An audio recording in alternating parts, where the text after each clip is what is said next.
Mame Mbaye Niang ci boppam muy ministre de la République am problème ak benn opposant fii ci réew mi ñu dem def benn procès bi nag ñu génne ci 200 millions journaliste bi ne lan moo ci xaatu daara bi nga xam ne dañ ne 200 millions yi dañ leen koy séddee ñun waa Ngeko suñu daara bokku ci te ñun waa daara yëpp bañ nañu ndax dama déglu kàddu mu ne man duma ko jox ki bokk ci man duma ko jox ki ma war a jox duma ko jox sama njaboot poubelle la boo xam ne waa daara ñoo ko waa daara nangu ngeen loolu wala bëgg ngeen ñu jox leen xaalis boobu wala pour ñun xaalis bu salte la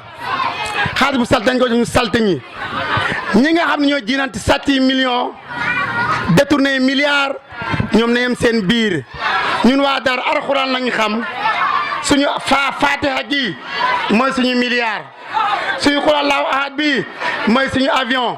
lépp loo xam ne am nañ ko doy nañu sëkk kon ñoom seen milliard nañ ko jinante seen biir seeni juge seeni avocat nañu xool li ñuy def mais li ma ci lancé benn message rek mooy réew mi policiers yi moomuñu ko te ñoom donnuñu ko fenn réew mi ñëpp a ko bokk yéen ñiy jàng daara bañ leen kenn ëppalewu leen ci bu ñuy jël ñu jàng tubaab jëfal leen privilège yëpp tabaxal leen école jox leen lépp loo xam ne moyen la jàngalekat gratuite ndox courant gratuite waaye ñi jàng daara ñu leen dem leen ngeen yalwaani te ëllëg ñu ngi leen di pare ku ci def ñu tëj la nañ ko bañ nañ ko lang xaalis bu salte boobu bëgguñu ko voilà.